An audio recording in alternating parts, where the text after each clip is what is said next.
It's Thursday, it's 8 o'clock, and it's the Big Detecting Show. Good evening, Adrian. Good evening, David. How are you? I'm okay. Are you sure you should be out of bed? Yes, I've, those who don't know, been ill again. So I was ill all Christmas and then had to just getting over the flu. So been in bed since last Sunday.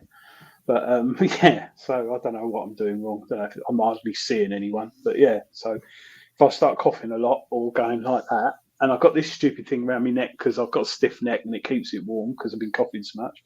But apart from that, You've got a Viagra stuck in your throat. I wish I did. Cool, blimey. Yeah, I did. But no, I'm good. I'll just quickly say it before we start saying anything. Anthony Mims is in the chat, and he found Mounds.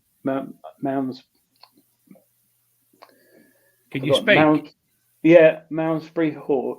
Malmesbury Hoard, which was a few years back, but I think it was like yes. I think didn't Essex coins, Silbury coins do a pamphlet on it?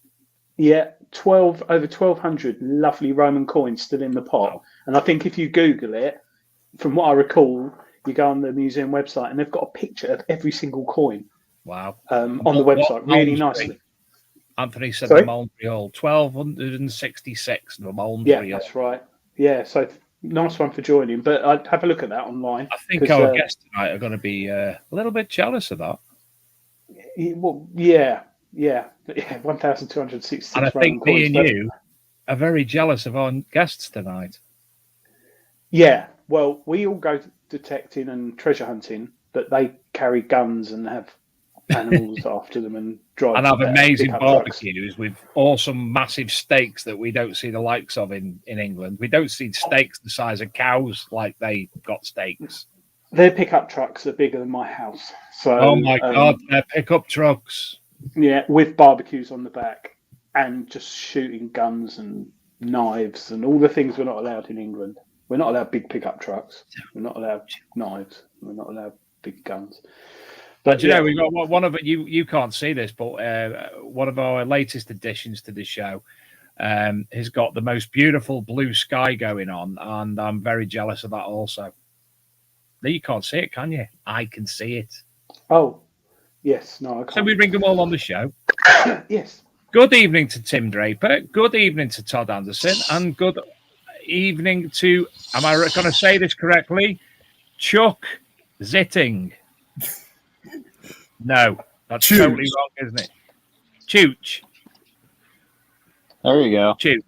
There it is. Chooch Zitting. Chooch. Good evening, gentlemen. Marvelous to see you tonight. For those of you who don't know the people we've got on the show tonight, they are from the Unchartered Expedition TV show in the US, which was introduced to me by Marc Hoover, who might be able to join us a little bit later. He's at a meeting at the moment. And I love it, but we'll get more to that later. Tim, I'll come straight to you first and foremost. You're CEO of Treasures in America and obviously the TV show. Can you introduce yourself to everyone? Yeah. Hi, everybody. From North America. My name is Timothy Draper. I've been treasure hunting for, over a couple decades now. It's something that I enjoy doing. There's a lot of research into it. It's just been my life work. It's a hobby. It's a passion. And I'm glad that I've been able to do it. And I've been glad that I've been able to bring my friends along and, have them come out and help and become a part of it. And yes, it's what you've done is amazing. Obviously, we'll come to that moreover. Chuch, I'll come to you next. I'm going to put you on big screen so people can see you. Can you introduce yourself for us? What's that? How are you? I'm good. I'm Chuch, and I'm the camera guy. I follow these clowns around and make them look good. And how long have you been involved in the cameraman activity? I've kind of been around it my whole life, but my dad always had a camera in his hand and whatnot. But I've kind of just picked it up personally, videoing and all that. I mean, I've did it in school a little bit, and then just the last couple of years, I got back into it. I've been loving your handiwork on the show. So we'll pop over now to Todd. Todd, he was probably like, one of the coolest people I've A, for the job that you're there. B, as Adrian says, doing a show lying on your back on the grass. But also, he smokes a pipe. How cool is that? Three. Tell us a little bit about yourself, Todd. My name's Todd Anderson. I've been treasure hunting 35, 40 years. Started out treasure hunting and looking for lost treasures, and then kind of got into gold mining and metal detecting. Since I had a metal detector in my hand, I started hitting parks and houses. So I've kind of done a little bit of everything. Brilliant. So we've introduced yourself. Back straight to Tim. Can you tell which came first? Obviously, the program's called Unchartered Expedition, but there's also Treasures in America, which I take it that's the company that oversees everything. Which came first, the chicken or the egg? Gosh, I don't even know, to tell you the truth. They was more like neither one. I just threw both out there to see what would happen. But yeah, Treasure in America was the first one. For so many years, people like me and Todd, who have been treasure hunting here in North America, we stayed pretty quiet about what we did, what we were looking for. Treasure in America started off with me going on social media. I started writing blogs. I started making posts. I started letting people know that what we do is okay. I tried to bring awareness. And as that grew and grew, the team grew. The abilities of what we can do, our connections grew, and it just took off from there. So after a few years of, trying to run Treasures in America and doing all those kind of things, we came up with the idea of Uncharted Expedition, which is what we wanted to do to show it. It's a great way for our whole team to show how we treasure hunt, what we find, and how we do it. How did you become as a team, Tim? Did you sort of is everyone like Chuck, Todd, and Todd, and your metal detecting expert? Did you know those people before, or have they just sort of joined you over the years? That's a good question. So, like Sean and Antonio, we all three were in construction. Antonio was a landscaper. Sean was a superintendent. I was Sean's assistant superintendent.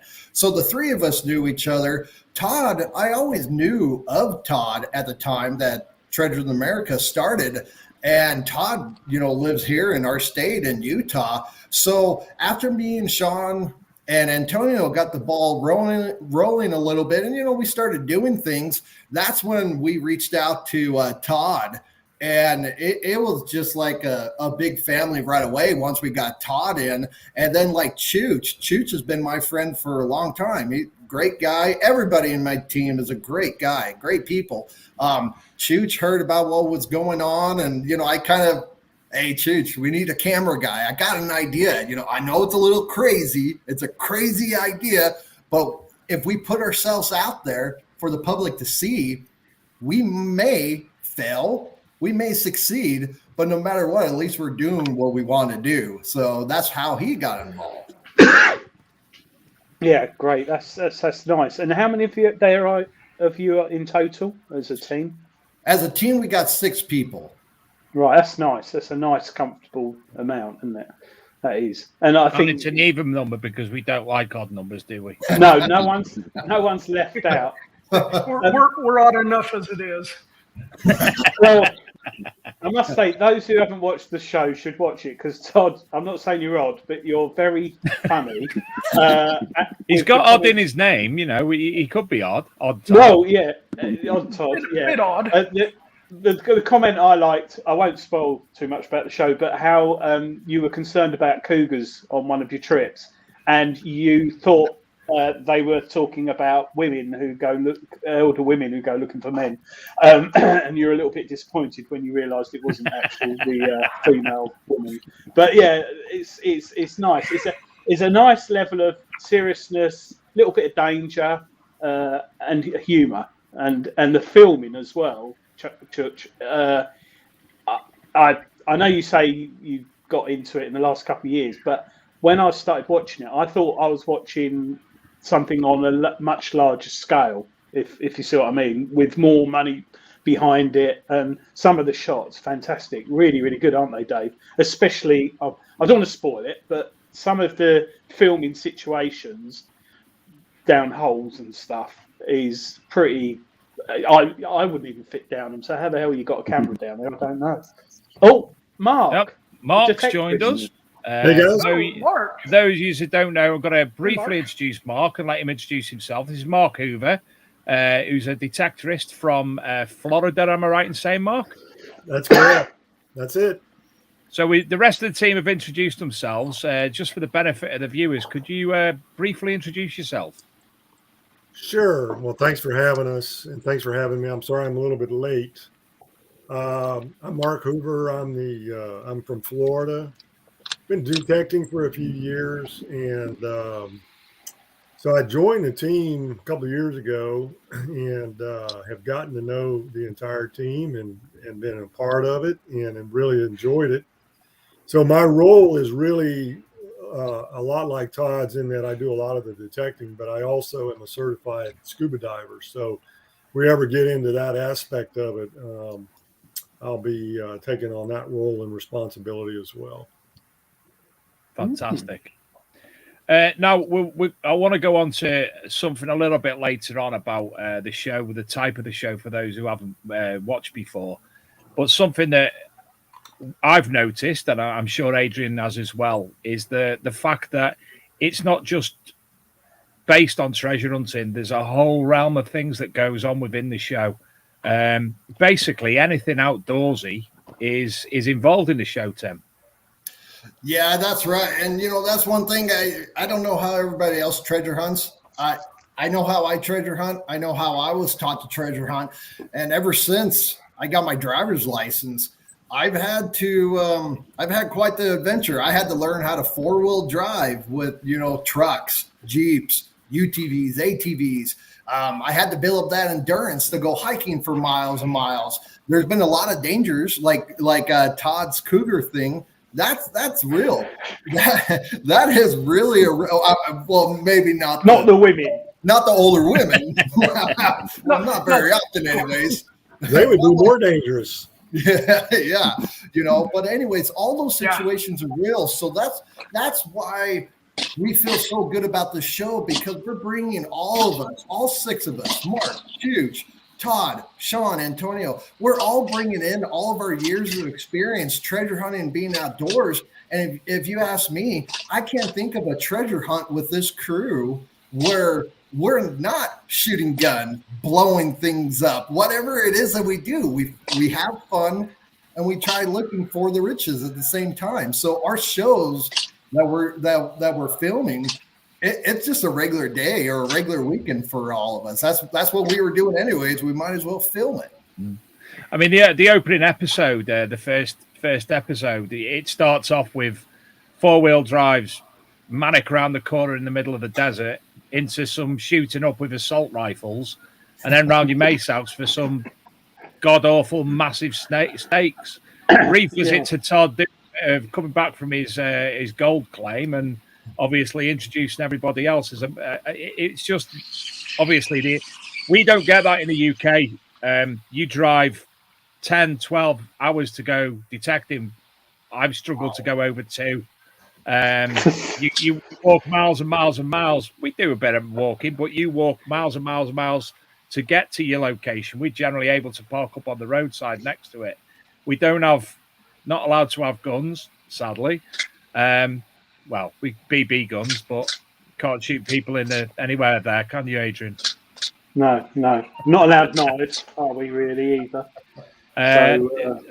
I'm so jealous of your what you will call it a garage at home, where you keep all your vehicles and your speedboat and that.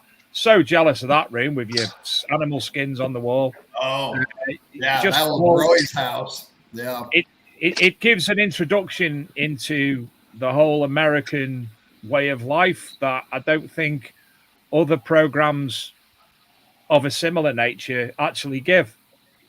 No, I think the only thing we have is a little bit more history and stuff in the ground because, you know, the age of our country. But Yeah. everyone's chasing that over here at the moment. So obviously you need you need permissions to metal detect. You can't metal detect in parks and any public places. So you have to get permission, and everyone's after it. So if you buy a metal detector today in the UK, you can go on beaches, certain beaches, but if you want to go on a field, you have to ask the farmer. Most of them will say no, or someone else goes on there. So some people, probably 2-3 years, will have to wait before they can find somewhere to detect. So they join a club. So that brings me on to the permissions for yourselves. Where you film, how's it work in America? Can you just turn up and detect, or do you need permission, or how's it work? You want to answer that one, Todd? You don't, do you? Just don't ask Chuch. He's disappeared. Chuch might end up having to go in and out. No worries. Yeah, we can detect anywhere. There are parks that are closed. There's places that you can't detect, national parks, things like that. But if it's out here in the West, most of our land is run by or managed by the BLM. It's public land, and you can go on there and you can metal detect. The only problem you get into is with our antiquity laws. Anything over 50 years is considered antique and you're not supposed to mess with it. That's not always enforced, and not always enforced consistently. You know, you might get in trouble for digging a penny, or they'll just say nobody cares. So our laws, our areas that we can search are bigger, but our laws are stupid, and you have to really be careful about what you dig up, what you take home, things like that. Well, and you got to remember it's different everywhere. And what you're seeing is the West. You know, when you say what you guys do in America versus the UK, it's not the same everywhere in the US. So you see the ATVs driving for miles and then us walking for another 10 miles or 11 miles, whatever it is. That's completely different in Florida. You know, and the laws in Florida are different. So, for example, all of us can hunt on the beach in Florida with no permission required unless it's a state park, and you can't hunt in a federal park. But you can hunt on the beach, you know, private property. You know, you obviously have to get permission. But in Florida, for example, you can go fossil hunting for a $5 license. But you can't touch a Native American artifact like an arrowhead unless it's on private property. So if it's in the water, for example, you're not allowed to pick it up. Wow. But you could pick up a bottle, or you could pick up a coin or something like that in the water. You just can't touch the Native American artifacts unless it's on private property. Mm-hmm. So the key here, and what Todd was explaining, is wherever you're at, just like you guys, you got to know the laws in the county, the state, and federal. You got to know all of them. Mm. And, you know, we abide by all of those. And, you know, like Todd was talking about, there's areas, gray areas. The whole thing about the antiquities is to protect areas of historical significance. You know, you're not going to go in and metal detect or disturb any area that's a known historical area. But, you know, if you found a silver dime that's over 50 years old, they're not going to say anything. That's the bottom line. It's all designed to protect antiquities, and you have to understand that, and you have to abide by those appropriately. Yeah, it's interesting. It's totally different world entirely. Tim, the locations. How many episodes? First and foremost, how many episodes have you made currently of Uncharted Expedition? We have currently made 5. 3 are available right now. The 4th one is coming up at the end of this month, and then we'll release another one just a week after that, and then we'll have 2 more following that. So for season 1, there'll be a total of 7. Brilliant. And the locations that you visit, up episode 2 and 3, regarding the Spanish silver, how did you actually decide upon the locations that you were going to involve in the series? You know, that comes with a lot of research. That area, luckily, I don't want to throw it in your guys' face in the way of locations, but just to give you a sneak peek, I can drive to that location within 30 minutes of my house. And wow. So the reason why I tell everybody that is, for one thing, we don't want to hide anything. Second of all, where we live here out in the West, and that's why we wanted to bring Marc in because he's from the East, we're from the West, and here in the West, things are much different. Within an hour and a half on a 4-wheel drive, I could be at the Grand Canyon National Park. You know, everywhere. Wow. You know, I drive another hour north, and I'm in other national parks, Zion's Canyon. You know, all these places you can look up on the web, and these are very popular places. But anyways, it took a lot of research to decide what we were going to go after and why. With that story, it was passed down to us by the Native Indians a few years back, and it was something that they passed on to us. You know, in this area, if you want to talk to Native Indians, or Native Americans is another word that Americans usually use, it's kind of hard to get those inside scoops. Native Indians in this area weren't, you know, all of us descended from places like where you're at now. My ancestors came from London, came from Scotland, you know. It wasn't more than 150 years ago that's where my family bloodline lived, right? And then we came here to America and we took away their land. So it's hard to get that information. And I think in a way, a lot of the Native Americans really appreciate people like us telling those stories. And so that's where that one came from. And the same with all that other episodes, you know, we'd spend a lot of time thinking about, I'll just plain and simple say it. If I could show you the camera, I can open up my desk drawers here. Or if you saw my computer hard drives, I have hundreds and hundreds of different sites with pictures, maps, things that are connected to it. So we are just going through all of it to see what we would like to go after. Fascinating, really is. We've got some questions in the chat, Dave. Ignore the one about people think I'm sitting on the toilet.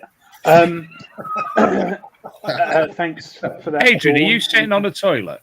No, I'm not. Well, okay. it's a kind of commode, but it's a chair. So it saves me having to get up. I haven't got any trousers or pants on, as they call them in America, or underwear. Chris Langston's got a question. Did National Park Mysteries USA program give you any tips? You know, I haven't actually seen I'm not familiar with that one. Yeah. Ooh. That might actually be under a different name, because when it's like KG and Ringy, when that program was released in the UK, that became American Diggers, which was totally a different name than it was originally in America. So it may have changed names. Huh. Yeah, I don't think I've seen that. Chris and Dawn, Digger Dawn, she's a YouTuber and a metal detectorist in the UK. They're big Garrett fans, so they're actually Team Garrett in the UK. So they're your nice. They're your foreign cousins as such. And they're lovely people. Can I give a shout out to Digger Don and Chris Langston? I mean, I've chatted with them before, but I've never got a chance to talk to them. So I want to give a shout out. That's nice. Well, I'll tell you what, Marc, we'll get the three here on the show one night and you can talk amongst yourselves. All right. That'd be nice, talking about the Garrett machines. Absolutely. If you look behind me, I got my Garrett, one of my Garretts right behind me, right here. I couldn't see that, Dave. Leave you. There we go. Oh, yep. The Garrett AT Max. Is that antlers as well? Yeah. Yeah, that's antlers back up there. That's my bow, and I'm not a hunter per se in that perspective, but when I was metal detecting, I found a shed out there, and I thought it was pretty cool, so I just picked it up and carried it back with me. Do you know what, Adrian? When the apocalypse happens, America's going to be so much ready for it than we are. Oh, look at that! That's cool, Mark. Now I'm pretty sure I've seen that in what was the film? It was it Billy Madison or Happy Gilmore? Gilmore. I wanted to show you this because I'm in, as you know, I'm in Florida. At one time, I was a licensed alligator trapper, and this is one of the things that I brought back from it. This is from about a 10-foot alligator, but anyway, I don't do it anymore. But and there's you scared the badgers, Adrian. Well, I'll tell you what, Mark has made my week, because how often do you get to talk to an ex-alligator trapper in the UK anyway? With all their fingers and hands. Yeah, I presume you got legs, Mark. You're not in a wheelchair or anything. I still have everything, but it was kind of an interesting experience. But I don't know. Oh, I was going to just tell you, so a lot of people don't know this. They estimate now, at one time back in the 60s, 1960s, alligators were almost completely wiped out in Florida. Really? And now they estimate that there's over 1.5 million alligators in almost every freshwater body in Florida. So rivers, lakes. And the reality is they're actually more afraid of you than you are of them. And that's hard to believe, but that's true. I don't think so. Yeah. But, like badgers.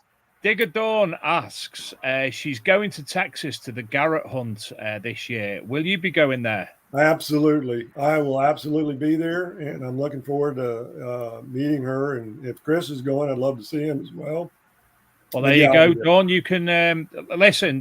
What you need to know about Dawn, she likes a drink.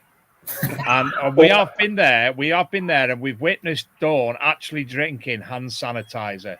It's no word of a lie. We watched her drinking hand sanitizer. That's what sort of person she actually is. It wasn't her fault that she was. Well, it was her fault that she was putting a cup of beer down on a little table under an automatic hand sanitizer. So every time she put a glass down, it registered there was something there, and it pumped some hand sanitizer into a drink.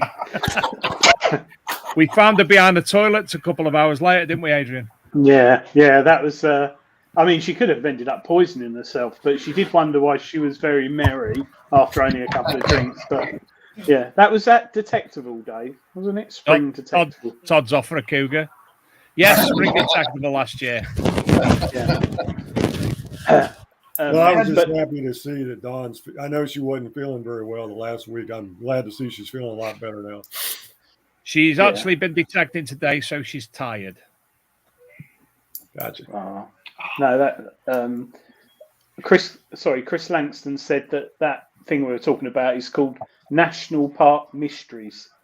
No, it's on Wikipedia as Mysteries at the National Parks. Oh, well, he's put another message before. Oh, I don't know. I'm going to write that down. Chris Langston sends us bloody cake recipes in Welsh. You can't trust the man. No, he's a lovely guy. He's got a very good Instagram account on metal detecting. So going back to Garrett's, what do you use the ATX at all, or do you use all the machines?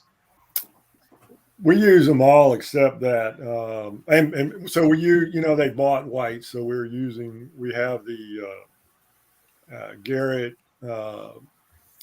Gold, I guess Gold Master. I forget what it's called, but it was the one they got from White's. But one of the things that I had 24K Gold Master. 24K Gold. I'm sorry. Sorry, Mark.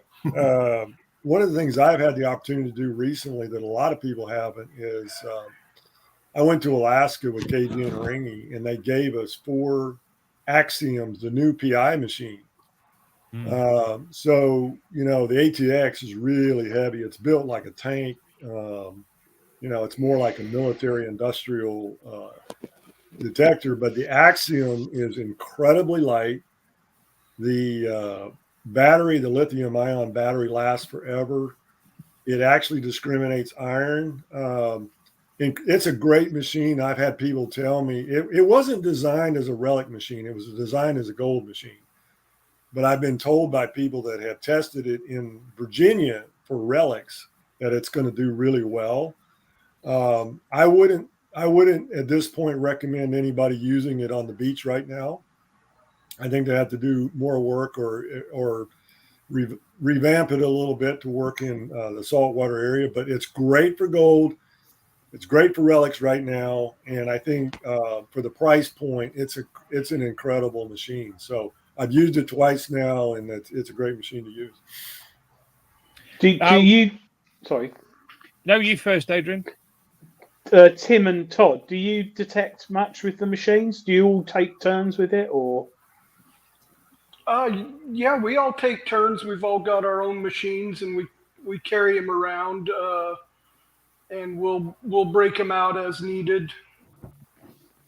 You know, my guys don't see me with metal detectors that often. I've been doing it for a long time. My role on the team, especially, you know, when it was just me, when I was younger, it was just me. I had binoculars in one hand, a metal detector down here, trying to look down, trying to look. I'm looking for signs, clues of anything. And so as the team started growing, I did start stepping away from the metal detecting. I mean, why wouldn't I, in the way of, I have Marc Hoover and Todd Anderson, and then we get KG and Ringy and Gypsy Jules that has come out with us. So anyways, yeah, I kind of stepped away from the metal detector. Although it's a lot of fun, and sometimes, you know, I just want to go do it on my own with no one watching, no cameras, you know, things like that. But yeah. We mentioned Garrett a lot, and the show's actually sponsored by Garrett as well. How did that come about? You know, that was something that we came up with the idea with. I will be perfectly honest with everybody. What we're doing is not cheap. It's just not. The editor, the price for just to get an editor alone is a lot of money. And so I knew, and we all knew, and we all talked about it, you know, we needed to come up with some funding. So we ended up reaching out to many different companies, and Garrett Metal Detectors were one of the first ones that raised their hand in the metal detecting companies. I got to give them props on that. I don't think it was more than 48 hours after, you know, Marc helped me out with that, by the way. Marc has a lot of experience dealing with the metal detecting community here in America. And so he gave me a few tips. I sent out an email to all metal detecting companies. Garrett grabbed it right away. And the more, since they piqued their interest, and the conversation just went on, and we decided just like that we wanted Garrett. We could tell that Garrett was devoted. We could tell that Garrett was a very friendly company to work with, and that they cared about the treasure hunting community and their customers. And they really wanted to have their name. They really wanted to help us, and that they have done this whole time. Yeah. And there are other sponsors as well. The one I can remember is Maglite, which we know is fantastic torches in the UK. But I'm sure there are multiple others as well. And feel free to give them a mention if you want to. Yeah, Maglite's another one. You know, Maglite actually owns a lot of different companies. I was surprised. I'll tell you about Maglite flashlights. Pretty much my whole life, I've never called a flashlight a flashlight. I've always called it, hey, can you go get my Maglite? Or, hey, I'll be back in a minute. I'm going to go get the Maglite. I've been using them my whole life. I've been camping, backpacking, hiking ever since I was 6 years old. I always had a Maglite around, the little ones, the big ones, it didn't matter. And so when we reached out to them, I was very excited to get their name behind us. And I got to say, both Maglite and Garrett, they didn't just, kind of help out so we could put their name up. They're actively, there you go. Yep, right there. They're actively working with this group right now. They've already kind of hinted like, hey, Tim, what's your team thinking about for for season 2? And And so that talk's already going. So these guys are actively working with us right now to continue to spread the word of Uncharted Expedition series. That's good because, like you said, there is a lot of cost. And do you all stay out camping overnight when you're filming? So we want to show that experience. To be perfectly honest with that one, Chuch, you guys saw Chuch come in for a minute. By the way, he had to go. A lot of us, like Marc Hoover, just got off of work. Todd's at work right now. Sean and Antonio are at work. We're just regular guys. We have families. We have jobs. And so anyways. And we do appreciate you coming on the show and giving up your personal time to join us. Obviously, it's nighttime in the UK, and it's what? So I'm drinking. What a time, 7 p.m., 1 p.m., something like that in the afternoon in the US? Almost 2. Almost 2 now. So we appreciate that. Yeah, no problem. And thank you, Marc and Chuch and Todd for coming on as well. So we talked about camping. Camping causes a lot of problems when you have a filming company or a filming team with you. For instance, that big camera and all the GoPros and everything that we carry around, that Chuch carries around, those, even with multiple batteries, they'll only last about 9 to 11 hours a day. And we film about that long every day that we go out. So we have found that getting renting an Airbnb or a hotel nearby where we're filming gives us the opportunity to go back, take showers. Chuch has to clean the camera gear every night. He has to plug in all the batteries. It's actually the behind the scenes to do what we do is a lot more. And again, sometimes I can't help it. Every once in a while, I think about, man, I really appreciated before we started filming going out and treasure hunting, because usually it was a list of, okay, we got 6 guys with us. We need food. We need tents. We need sleeping bags. And we just went out and did our thing. Now there's a lot of preparation in every episode. Yeah. So at the end of your series, you've got an episode of behind the scenes there as well. Yeah. Show people what it's really like. And you know what? And every show has brought that up. And I can tell you right now, my daughter is the editor. And like what you guys said, I'm the CEO of Treasures of America. We have all the footage that we haven't used, which is 1,000 times larger than what we show on YouTube. So everybody's been bringing that up. And I actually love that idea. If we can find a creative way to start showing the public what it was like when you don't see an edited footage, we can still edit it to make it interesting, but I think it would be a nice story to show the public what it's really like for all of us to prep a week before we go out. And what that entails when we hop in the vehicles and we go out to the location, and then what it's like to set up constantly. And let me remind everybody, we are really trying to treasure hunt. We're not just trying to make a show. We're trying to really look for what we're looking for and try to keep in mind that we're trying to film it at the same time. And that makes it double hard. Real treasure hunting while documenting it. Yeah, no, that's right. I was picturing this sort of modern, the film Stand By Me. Yeah. Where you're all sitting around a campfire and sort of Marc tells a dirty joke and Todd gets covered in leeches. No, Todd gets a leech on him and hands his pipe round the fire. But you're right. There's a lot more into it, and it's like YouTubers today and people who do live streams. It's something I never got into because I love metal detecting and treasure hunting, as you call it, and that's my time, my space. And to get home, edit it, and then it's a lot of work involved, hell of a lot of work involved. I think it's possible that after we do a weekend of shooting, we could probably do a wrap up around the campfire. I think that's an appropriate place that we could have some really good conversation. Will it be like a Blazing Saddles campfire though? I think I'd like to see.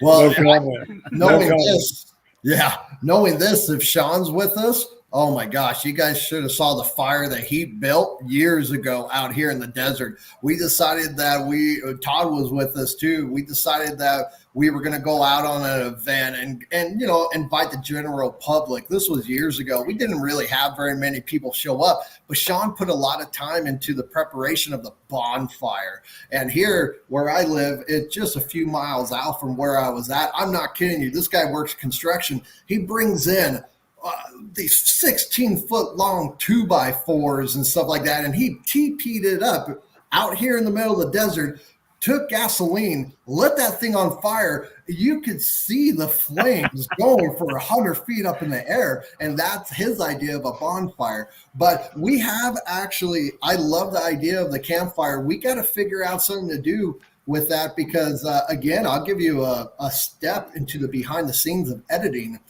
We have a very good boom mic on that camera.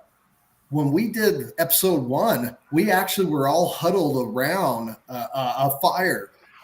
It was so sensitive of a camera, you can hear everything of that fire, and it was almost overloading our voices. So we have always talked about the campfire, and I got to try to figure out with Chuch how we can get it to where get rid of that campfire noise so we can hear each other talk. And so the audience knows what we're doing. Yeah, it must be quite tricky, actually. Yeah. It'd be good as well around the campfire.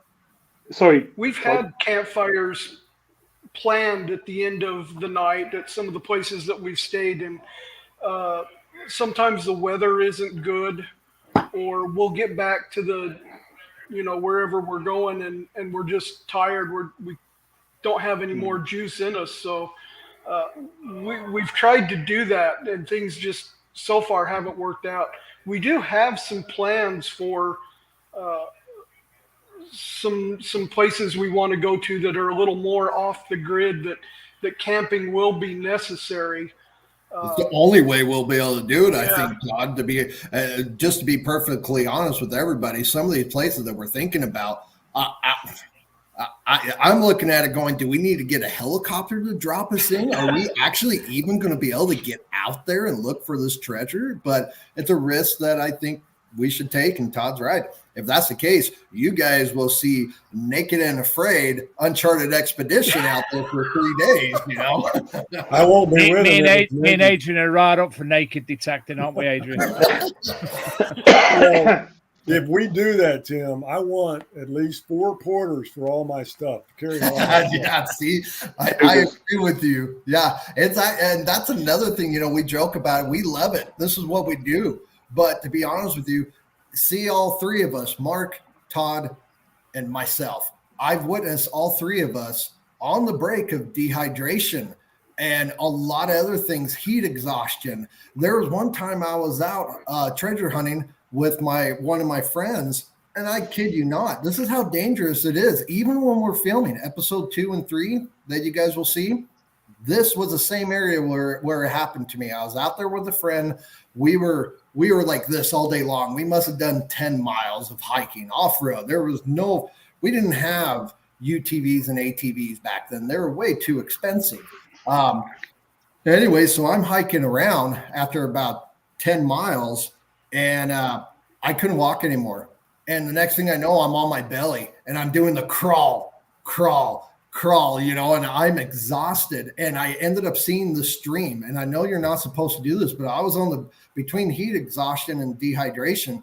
I thought I was going to die. It was bad. It was painful. And you start thinking things that aren't rational and stuff like that. So I went up to the stream, and I kid you not, I laid like my top half of the body in the stream, drinking water. And I laid back for about 45 minutes. And I'm like, you know what? I'm going to stay right here because I'm going to die from dehydration and heat exhaustion. My family knows where I'm at. They'll find my body here. And about 10 minutes later, my eyes started opening up and I started getting more lively. And I sat there and I go, my Jeep has a cooler full of Gatorade and water. I'm going to get my butt up one more time and get to that Jeep and bring myself back to life. So it's dangerous what we do. Yeah, if you're watching episode 2 and 3, where we went to all that hiking, that stretched personally for me, it stretched my limits. And I was trying to work out and get a little better shape before I went out. And it's at a higher elevation. I'm in Florida, so I'm at sea level. So I'm not used to that higher elevation. You get up there in that 8, 9, 10,000 foot level. It's an additional burden for somebody like me going out. But one of the things I learned is, out there, because it is so dry, when you sweat, it dries almost instantly, and you're losing a lot of minerals. So it's not good enough just to drink water to replenish that. You also have to replace those minerals and or take some, eat like a banana or take a mineral tablet or something, because I've been in a situation where I had lost so much water and minerals that I couldn't even drink water anymore. My body was rejecting it. So you got to be aware of those kind of things, that you have to be totally prepared for any kind of a scenario when you're in that kind of environment, because it can get dangerous real quick depending on the environment. Yeah, the more I think about it, Dave, you've got all these animals and risks. You've got snakes as well, haven't you? It's not like us. All we have is ants' nests, the odd wasp, a badgers, yeah, which are very ferocious. So that's probably the worst we've got, isn't it? Badgers. And the odd bull, yeah, and I can't say other things because it's politically incorrect. But tinkers, people who dump things and travel, sometimes they can cause problems. But yeah, we don't have that much of a problem here with heat or wet weather. We have a lot of wet weather, especially in Wales. I think someone's put in the chat. Actually, mosquitoes as well, but. Others which are nothing in comparison to American snakes. I'm dying laughing because Digger Dawn says, I saw a big snake once. Easy now, Dawn. Are you on the source again? Oh, no. Dave, lowers the tone every time. Every time. She's not talking about the shaft on a metal detector. She's talking about snakes. Oh, I don't know. She's obviously been drinking some hand gel or something. Never mind. With regards to the locations, guys, do you use LiDAR and Google Maps or any special apps for the land? I want to say yes at this time. That I don't know what the costs are in UK, but here in America, I can tell you there is 2 ways that I've considered doing it. To put it on a drone that's large enough to have a LiDAR system, the combination itself is about $125,000. Wow. To pay a small airplane to have that LiDAR on there, you're going to end up spending around $25,000 per day. It's very expensive. Adrian, should we not tell them that all the LiDAR sites in the UK are free? Should we not mention Are you serious? Yeah, I'd get it on my phone now. It's all free. No way. You got to be kidding me. Yeah, here in America, it's not like that. And it's not just North America. That's Central and South America too. That's why National Geographic made that big discovery in Mexico or in Central America just a few years back. They're using LiDAR, but even that, they only used LiDAR to find that those ruins. They only used it for, I think it was a total of maybe like 10 square miles, and that's it. And they got lucky and they ended up finding that. Some native people told them that we think that lost city is over there. So because it's so expensive, they only scan that area. So to do that kind of stuff here, I would love to do it, but it is way out of our budget. Maybe one day. I think LiDAR in the UK, as I say, it's free online and it covers 75 to 85% of the entire United Kingdom. So we can have a look at anything, any of our sites. We always have a look on. See if there's any features in there. Geography, the topography, the landscape. Excuse me. Yeah, and we've got. I think it's fair to say that as a team, long term. I mean, we would love to come over as a team and spend some time treasure hunting over there. But that's down the road. But we'd love to do that. I couldn't even like I mentioned before. My ancestors came from the United Kingdom. And I can't even, I've had a dream of taking all my buddies, this whole team back in there and go meet people like you guys and go look at these structures and just look at the history, because it's fascinating. In the last couple of years, I've heard people say that people from Europe love watching the American Western cowboys on TV. I feel the same way about you guys. In Europe, when I see TV shows or anything about your guys' lifestyle there, I'm fascinated by it, so. Yeah, it's nice on a nice day. You get the bad weather. But talking of Europe and television and stuff, have you watched the Detectorists TV series in the UK? Can you get that in America? Yeah, we do. We have seen it. Mm-hmm. Yeah, That quintessentially is everything that metal detecting is in the UK. That's so close to UK metal detecting as you could get. They landed it perfectly. We love that show. Yeah, good show. I'll watch it and say, oh yeah, I know that guy. I was in a club with someone just like that, or I've had that experience. It's a great show. Yeah, they had a Christmas special on. I don't know if you've seen it yet. I haven't seen that one yet. Yeah, that was really good. But it's really good filming as well, of the countryside, and there's always a moral to something, and it has the quintessential British farmer who's mad, which is in the series, and it has the competition for the land. You've got what are they called? The other two detectorists, Dave. Well, someone put. So I'm a golfer. I've just read Russia has full LiDAR of the USA. Ask them for a free copy. Too. Personally, I watch everything I possibly can treasure related. Gold Rush, Alaskan Gold Hunters, Cooper's Treasure Quest, absolutely everything I've watched. KG and Ringy, I watched them. They were on 15 years ago in the UK, Adrian, about that. Yeah, I couldn't get it because I didn't have Sky. But wow. So basically, everything that I can watch, I watch. And as the people in the show know, people watching the show know, I only wax lyrical about things that I like or believe in, and I've got to say I'm loving Uncharted Expedition. I'm not obviously finished yet, but I'm loving it. In relation to all the shows I've just mentioned, what do you think is the difference between them and Uncharted Expedition? You guys mind if I take that? Go ahead, Todd and Mark. So for many years now, I've worked with a lot of American networks and producing companies. I remember in 2014, I was out with the VP of one of the major networks, big honcho. These guys are big guys here in America, big business. And he was filming us for a teaser trailer that never hit hit TV. Unfortunately, a lot of our work that we've done in the past never got on TV. He looked at me, and I really respected this guy. He had a lot of authority. And he goes, Tim, I've been here with you for 2 days filming, and I can tell you right now, this type of thing that you know how to do is going to become huge.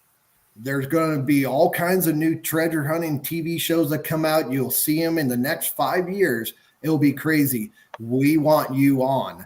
And so anyways, I told that story to show you since 2014, I've been working with directors and these networks. I've helped them write a lot of these. I've been under contract for many years up until I'm now my individual contract for Treasure of America in the last 2 years. So I can't say a whole lot, and I definitely won't say names, but I can tell you some of these movies that you brought up, some of these TV shows, Dave, some of them I've worked with the main people. I'm not talking about the cast members. I'm talking about the people who actually direct, edit, and design, script write, and I have been involved in some of those. A lot of it, I took a chance.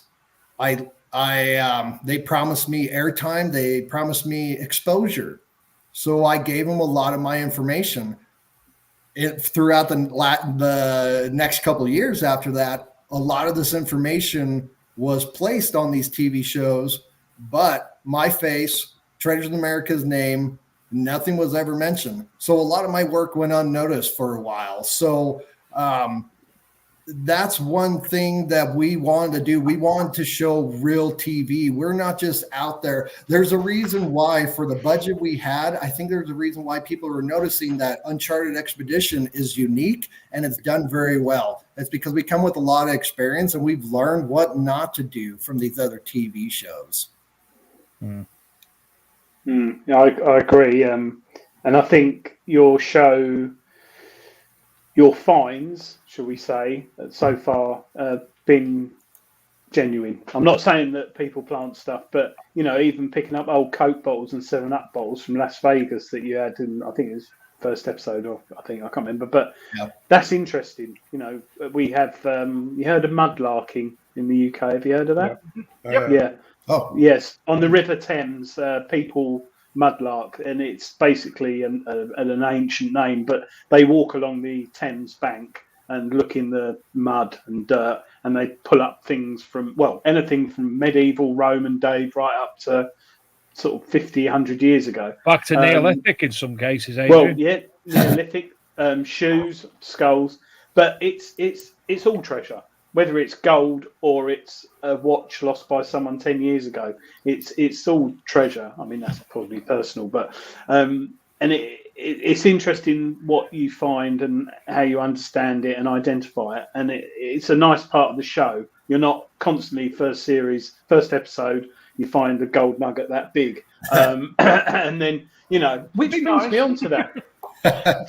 Todd, you do gold panning, don't you? In the show, yeah. Is that something you've always done, or is it just part of the show? Yeah. Like I said, I got into just treasure hunting. My dad and grandfather used to tell me stories about, Butch Cassidy or some lost treasure, and I would say, well, let's go get it. They'd laugh and say, oh, you don't do that. It's just a story. So when I was old enough to get out on my own, I went out to some of these places and I started doing, looking around ghost towns or old hideouts and things. And a lot of them were the same, were mining towns or near mining towns. While I'm out here, I'll look for gold. And so probably since I was about 18, 19, I've been doing gold mining. I've got several claims now, and I have had 4 or 5 claims in the past that we've sold or given away to clubs or whatever. But yeah, I've been gold mining for a long time, and I love it. It's another thing to do when you're out in the forest or desert or wherever. I really couldn't imagine the buzz of actually panning for gold and seeing gold in a pan. I find it unimaginable, something like that. Again, as I say, I watch all the TV programs, and it never fails to astound me what's still in the ground. Yeah. Do you do? Sorry. Go ahead. No, you go ahead. Sorry. Oh, it's really fun. It's really, you'll sit there and work a pan and you think you're in a good spot, but you don't know. But then you get down to that last little bit, and all of a sudden you start seeing the color, and it's really an exciting thing. It's a big build up, and you get that payoff or not at the end, and it's really fun. There's a reason why 150 years ago, almost every willing and able man and woman left their homes in North America or even surrounding areas and head out to the western states to try to strike it rich. It gets in your blood. It's just like treasure hunting. Just like what you guys said, you go out there, let's say you're gold panning, and you're out there all day long and you're looking around, fresh air, you're in the forest, it's beautiful, there's a river right there. I mean, that's already a treasure in itself. And then imagine sitting there shaking your pan and you look and you're like, oh my gosh, I just found gold, and that keeps you hooked and that keeps you going, I've always wanted to do it. I could here, but where I live, it'd just be asbestos and aluminium, and sewage, bit of sewage. We don't. We have a bit in Wales, don't we, Dave, and Scotland? We do, yeah. Cornwall, Dolgelly, that sort of area on the way to Barmouth. The Clogau gold the Welsh gold is a very valuable commodity in the UK. One of our friends, Alex Savage, who's an archaeologist and metal detectorist, he's actually been involved in doing some archaeology at a ancient gold mine, which is very interesting, and he keeps promising to come on the show, but he never does. No, people get scared. Well, I was going to add in there a little bit about treasure. I want to share a couple of stories. First of all, obviously, when we're all talking here, we all know that when you go out and look for treasure, you're not going to find it all the time. And it's one of those things where you have a certain idea where it might be. You have certain maps and information that's been passed down, and you go look for it. But you also have to look at it like the search for the treasure itself is a treasure. The adventure is the treasure, the camaraderie, the friendships you develop, the excitement of things unknown that you run into. That's all part of the treasure. And, there are times when you're not necessarily expecting to find treasure. Here in Florida, we had the Spanish coming up from South America, stopping in Cuba with their galleons, fully loaded with treasure, gold, silver coins, gems. They would go up the coast of Florida, and then they would go back to Spain. One of those fleets, the 1715 fleet, was coming up Florida, coming up the coast of Florida. And on July, there were 12 galleons, and 11 of them sank in a hurricane on July 31st, 1715. And we have people that can go out in boats every year. They go out and look for it and have made some major recoveries.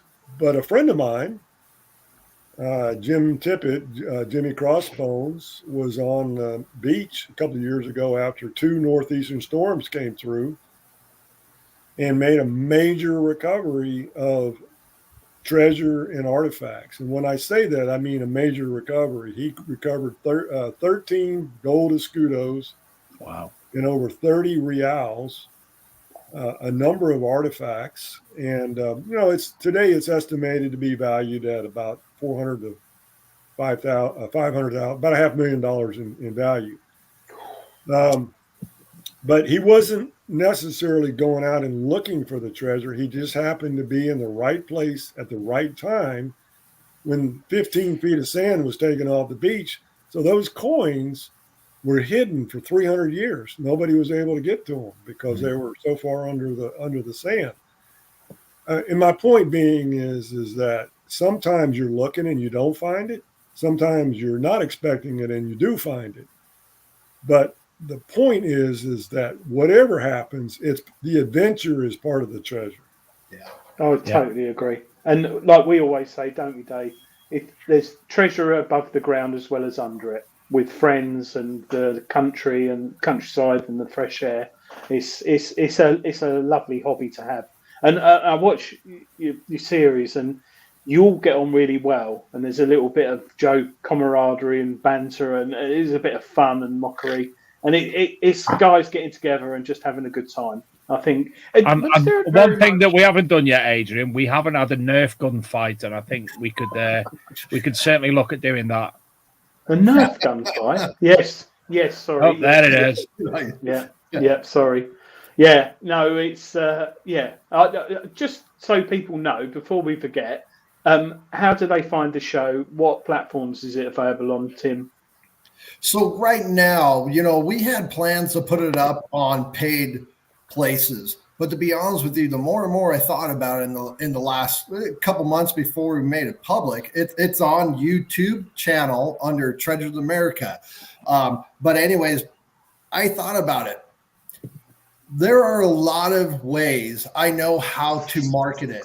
I can share it with the world later on. Right now, we believe Uncharted Expedition belongs to the treasure hunting community. And that's including you guys in Europe or around the world in China. It's one thing to market it and try to send it off to people like, you watch Gold Rush and it's not just treasure hunters. There's a lot of people interested in it.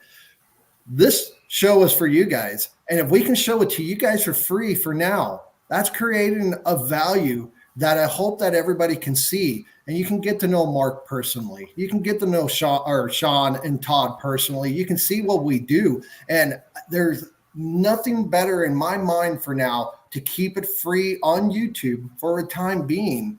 So this treasure hunting community worldwide can watch it.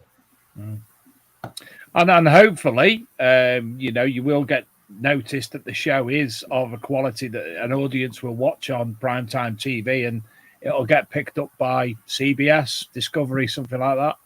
I do have to say that a few months ago, someone did reach out to us, a large network from the UK. And they also, I guess they put some of their channels are in Germany or Russia or maybe something like that. They did try reaching out to us, and they tried to take full rights, or they wanted to buy full rights.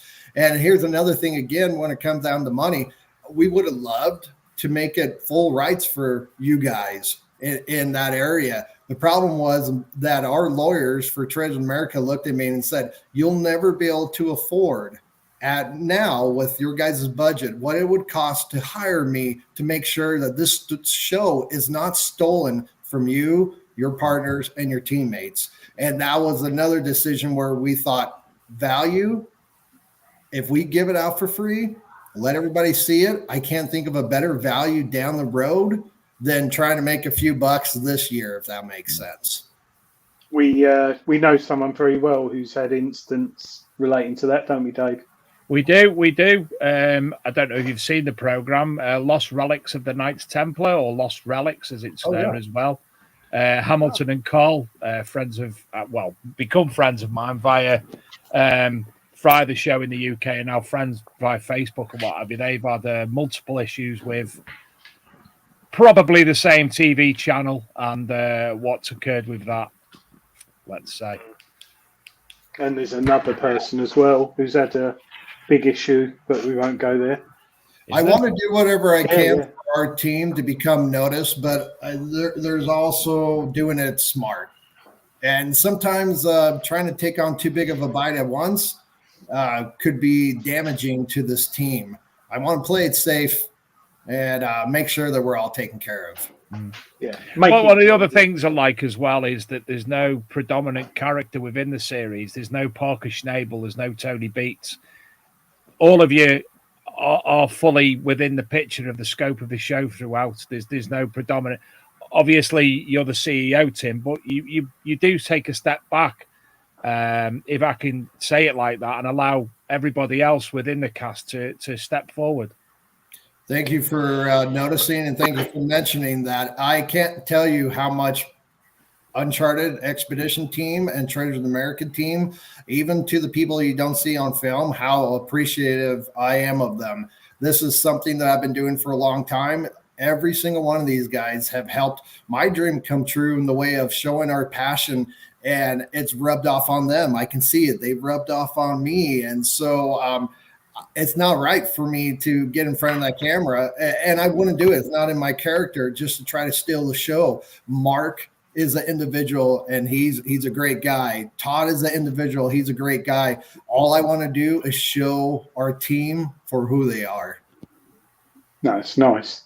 I have got one quick question, which someone raised in the chat earlier. Let's start with you, Tim, if that's okay. If you could pick any area in America that you'd want to search for treasure, where would it be? That's hard but easy for me, because 90% of my work is actually research. There's one place that I, in my new book, I bring it up. I talk about it quite a bit. The one place that is impossible to get to right now is the lost city in the Grand Canyon. I can't get to it. The government won't let us get to it. The native Indians that own the land do not want anybody on it. And for some of you that, in fact, this is probably not a UK story that might just make your eyes go like that. I believe that there is evidence that there is an ancient lost city hidden and covered up in the Grand Canyon. And if I could, that's where I would be. And that's where I would take this team right now. And that's something I've never heard of. We wrote a good blog about it. Go to treasuresamerica.com. There's a long, good blog, and it's titled The Lost Egyptian City in the Grand Canyon. You'll find a lot of information on it there. There's a lot of links. There's a lot of evidence and a lot of sources to show the evidence of why I believe it's there. And like I said in my book, I go more into depth of why I think it's there and why it's been hidden from the public for more than 100 years. Adrian, do you know I've just rubbed the magic genie bottle and said Alex Savage's name, and as if by magic he's appeared in the chat room. So I'll let you all call Alex Savage out that he needs to come on the show. Call him out. Hey, Alex, you need to be on the show. So there you go, Alex. Quick. Yeah, come on, Alex. There you go, Alex. Step Come up. on, Let's Alex. go. Todd, where would you like to detect treasure hunt? Sorry. I really want to get back east. Revolutionary War, Confederate War, relics would just be great for me. But England and Europe are definitely on my bucket list. That's someplace I really want to go. I mean, when we talk old here, it's 1700s, you know, and that's not even scraping what you guys are finding out there. And that would just be amazing to do. Yeah, no. Well, if I had the money, I'd let you all come over here and come to Texan with me. But my house is probably the size of your backyard, well, garage, because we live. Everything's minuscule over here. But yeah, it's. I must admit, it's something which a lot of Americans would like to come over here and to discover our history, because we haven't just got it in the ground, we got it on the land, the churches, the buildings, the pubs, the lovely English pubs, which I could spend days doing that. Oh yeah. Believe you me, Dave knows I like frequenting English pubs very much, and so does my metal detecting buddy. And but there's some cougars there as well. Yeah, there could be. Yeah. What about you, Mark? Whereabouts in the States would you like to go? I just want to tell Todd, they qualified it and said, where in the U.S. would you want to detect? So, I mean, I would probably say, over in Europe as well. But in the U.S., I mean, if I had a day, I would go metal detect on the White House lawn. No telling what history is there, right? But, if in reasonably, and I'm in Florida, I'm on the east, we've got some old treasures on the beach, and I've detected in the Civil War areas, colonial areas, things like that. But honestly, where Tim and Todd live now in Utah, there's a lot of opportunity there. I mean, there's a lot of history. There's a lot of hidden treasure there. And you go north. So right now we're all working in southern Utah, right?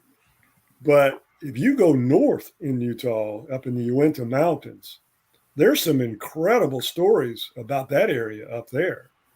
So, if somebody said, Mark, I'm going to give you 2 weeks, where would you go? I'd go there. I'd go back to Utah, where they're at now, work up my way up north, and then follow some of those stories and pursue those. Because where they're at now in Utah, that's a great area to pursue treasure. Mark, let's do this in public if you don't mind. Don't say anything. Don't say what you're not supposed to say. But did you get those files through the email that I sent you on that area? Yes. Yeah. And what did you think about that? I think it's just an incredible opportunity. Yeah, count me and Adrian in. We're game, aren't we, Adrian? Yeah, there's only 2 people watching, and that's Dave's wife and my wife. Adrian, she won't be watching, mate. Oh no, she's gone to bed. I think she liked Todd. Who doesn't? He smokes a pipe. Yeah. That's interesting. So there's a lot more information still coming on in regards to the show. So planning ahead, how far ahead are you planning for the episodes? Oh gosh, if there's a couple different steps that we can take for season 2. Season 1 is in the bag. It's done. It's planned. It's done. Season 2 is the one where I'm trying to decide, and it will depend on the sponsors' pocketbook as well. So if you guys know someone in Garrett or you're at their show, let them know that you heard about them on Uncharted Expedition. Let them just give them a thumbs up for helping. It depends on the budget for season 2, but we definitely are trying to consider how big should we bring season 2. Do we want to drag it out? Do we want to? I can tell you right now, I have lost cities in North, Central, and South America that I've been working on that we could get to, and these are going to cost a lot of money to take this crew down there with all the equipment. We're talking hundreds of thousands of dollars for one episode. So there are some things we cannot reach, but I can tell you there are other things that we know about that are very quiet, that are very secret, and only few people know about, that are within our budget for season 2. And we're thinking about going after that. And if you like season 1, if we do what I think we might do for season 2, it's going to blow you guys away. And it'll have everything to do with a storyline from step 1 or episode 1 all the way to the last episode, with evidence, with proof, with maps, with all of our research that should just shine right through. What's your time frame for season 2? That's another good question, actually. We're trying to decide, like Gold Rush, all these TV shows, they usually come out for 2 months, 2.5 months, and then they're gone for the rest of the year, right? And you have to wait all year. We're wondering, and I'm still talking with the group, I'm still talking with the sponsors. We're deciding if maybe we should do it in quarterly type ways, and that means like we'll get done with season 1, and maybe here in the next like 2.5 months you guys might see a dump of season 2, maybe 1, 2, and 3, episode 1, 2, and 3 of season 2. So it depends on schedule, budget, but if I can find a way to not make the audience wait all year again to see what we're doing, I'm gonna shoot for that. I mean, that's interesting for me personally, because there's been a lot of there was a show which we mentioned before we started airing tonight that was on in the UK, and it made a singular episode, and everybody and his dog's been waiting for episode 2 to land. And I think that if it was out now, I think interest would have waned significantly, and it wouldn't get the viewing figures that it would. So be able to have something a little bit more regular, a little bit more time orientated, then perhaps that would pique the interest of people a little bit more from my perspective.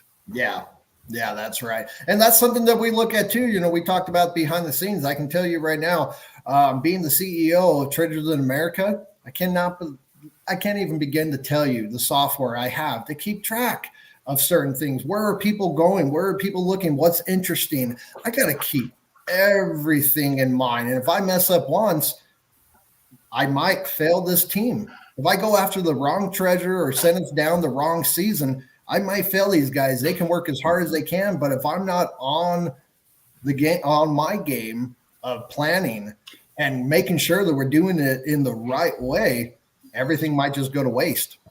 I'm glad you didn't continue and say on the game there, because that's a British term for prostitution. So I'm glad you didn't continue with that. Dump. We've wondered about Kim for the dump is also a term for going to the toilet and having a number 2 as well. Yeah.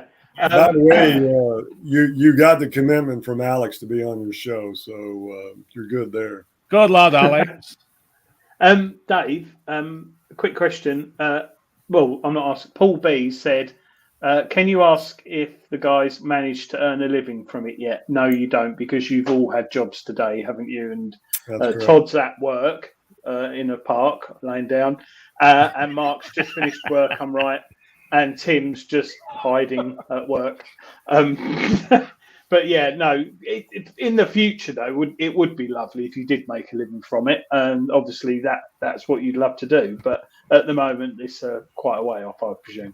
Yeah, that's way off. I can tell you everything that has come into our grasp in the way of budget in the last couple of years has gone to planning this. So I don't like to tell the public that very much because we don't want to go out too far on a limb to seem desperate because we're not. If it fails, it fails. But I can tell you that everything that we have done, we have put everything out there that we can. We have spent all of the sponsors' money the best way we could to see if this is going to go somewhere. So now we're resting it in the public's hands. If the public likes it, there'll be more. Well, you've got a decent amount of subscribers to your YouTube channel. I'm sure you're getting masses of web hits. The Treasure in America website, I'm sure you're selling products via that. And all I can say to that to people watching tonight is go over to YouTube and look for the Uncharted Expedition. Give it a subscribe and obviously watch the first 3 episodes because they're there, they're free, and they're well worth a watch. Thank you. Nice bunch of guys, aren't they, Dave? Nice bunch of guys. Yeah, thank you for that. We appreciate that. Right, we've got 2 minutes left. We're not actually, we don't have to finish at 9:30, but we generally do because obviously you've all got your own jobs and I go to work silly o'clock and I need sleep. Is there anything else you want to add before we go? I've been running along the bottom of the screen some tickers with the unchartedexpedition.com and treasureinamerica.com for people who want to find out a little bit more in that respect. Is there anything else you want to add? Did you get the website Uncharted Expedition? That's running along the bottom of the screen now, and I will change it to treasureisamerica.com. I don't want to push too much promotion on people, but my book just came out on pre-order. It's an ebook right now on Amazon. It's also the book. I just got an email while we were in this meeting from my publisher. The book is made, and me and my team members will be able to see the book by next week. But the name of the book is Treasures of the Ancients. It's the search of America's lost fortunes, and you can find that on YouTube. Again, that's the same type of thing. I have a publisher, but if I don't sell books, then it doesn't go anywhere. So if you guys like the book, if you like what you see here, give it a shot. Right now, it's $2.99 on Amazon. Cheap. And again, you'll find more about that on treasureinamerica.com and unchartedexpedition.com. Yes. You'll be pointed to that there. Or obviously jump on Amazon and you'll be able to find the ebook there. Todd, is there anything else you want to add? Anyway, you want to point to any private YouTubes that you do regarding your gold prospecting, anything like that? Oh. I have not uploaded any lately. It's been a while. I do have CashValleyDetectorist.com and YouTube also, but I haven't loaded anything up for quite a while. I've been busy doing other things and lying on the grass. Haven't done much with it. Publicly, if anybody does want to get a hold of Todd, they could always get him on Facebook. He does have an account there. You can message him. If you message through the website, I'll make sure that if it's something for Todd or Mark, I'll send it to them too. So there's other ways to communicate with those guys. Brilliant. And Mark, obviously, a lot of people in the UK will know of you from your activity in the metal detecting community. Anything you want to add before we go? Well, first of all, let me thank you both, Dave and Adrian, for having us on the show. We can't thank you enough for having us on. We genuinely appreciate that. I've been watching the chat. It's all I can do not to crack up laughing every time I read something. So, for the people over there that are making comments, I look forward to the day when I can come over and metal detect with some of you guys. I've heard a lot of the different names there. I do have my own Facebook group that I started 6 years ago, called Adventures in History. I have about 2,000 members on there. We share history stories, adventures, metal detecting finds, things like that. I'm fully invested in terms of my time and my effort into making Treasures in America and Uncharted Expedition a success with all of these guys. I do have that, myself, and I am a writer. I did write a story for American Digger magazine about the Jimmy Crossbones treasure. I've got other articles that I'll be writing, but I love the hobby. I love what we do. I love the adventure. My slogan, if you want to call it that, is "Have adventure, will travel." So, if somebody's got a great adventure, don't hesitate to reach out to me. I love to do that. Thanks, Mark. Could you not our type of adventures, Adrian? Oh no, public house ones. Could you just get that head again, Mark? Dave, full screen. Want to get Full that? screen. Full screen. Oh. I love it. We should have a naming contest. Hey, you need to put a golf ball in that. Could you hold it sideways? Could you hold it sideways, please? Oh, look at that. Gosh, look at that. Yeah. That is, I'd love that. That is cool. That'd make a great hat. Adrian, I'll send you a picture of my purchase yesterday later before we go. It'll scare you. I'll send you a picture. I'll leave it at that. Yeah. I can't say too much because it's classed as horseplay, but not horses. Okay. Right. I went to Florida about 25 years ago. 24 years ago, just after I got married. I stayed in Tampa. 24 years ago, I was there as well, incidentally. Yeah, you were. I was in Tampa, which is a bit.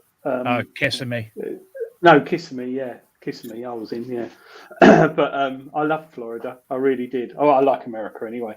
So I'd love to go back there, but it's probably changed now. I'll get killed now, won't I? There's over 1 million of them. I'll lose my leg. So yeah, probably not. Can I share one anecdotal story about that real quick? Certainly. So, people think about Florida and they think about sharks, alligators, bears, hurricanes. Did you know that more people, this is a true story, more people are killed every year on a golf course in Florida than by bears, alligators, and sharks combined? And what does the killing on the golf course, the Cougars? Bad golfers, wow. Lightning. Between Orlando and Tampa is the lightning capital of America. And people, get struck by lightning and killed. That's crazy to think about. I've always said golfing's a rubbish sport, and that just proves it. Yeah. But it spoils a good walk. My point is very, very few people are actually killed by alligators, bears, or sharks. I mean, they might get bitten or something like that, but very, very few deaths. How many people in the UK are killed by badgers every year? Remind me, Adrian. 87,942 last year. And you've got half as well. yeah, and a half. Sorry, we had someone on the show once. I told someone on the show once that 87,984 and a half people were killed the year before by badgers as a joke, and he believed me. And I yet to think in British history anyone's been killed by a badger. Probably maimed, because they are a little bit vicious. Or mauled. Yeah, they look like a border collie more over here. Yours look quite scary, don't they? Yeah, they're very vicious too. Very vicious. Like that picture I sent you the other day, Adrian, of badgers. Yes, you did. Yeah, I just don't like. I got chased by one last year. So. Anyway, Mark, thank you for reaching out to me to introduce us to the show and that. Tim, Todd, it's been fantastic pleasure having you on the show tonight, and Chuch, and please send our regards as well it's to been great. Thank you. Sean and the other gentleman whose names eludes me, Tonio. Send our regards to them. We wish you obviously all the luck with the show. We will promote it as much as we feasibly can in the UK. And again, as I say, thank you for coming on. It's been Absolutely fantastic. Thank you. Thank Yeah. you. Thank you. Keep up the good work, guys. Thank Well you. done. Thank you. Thank you. Right, everybody. Next week, we'll be joined by Brian Goodsir Thompson from Monarch Designs, who I inadvertently booked on for tonight as well, but then realised and always groovy. We've got some other great guests coming on the show in the coming weeks. Today, we've agreed for Mark Ollie to return on the show, who is a UK archaeologist, author, and ex-TV host himself.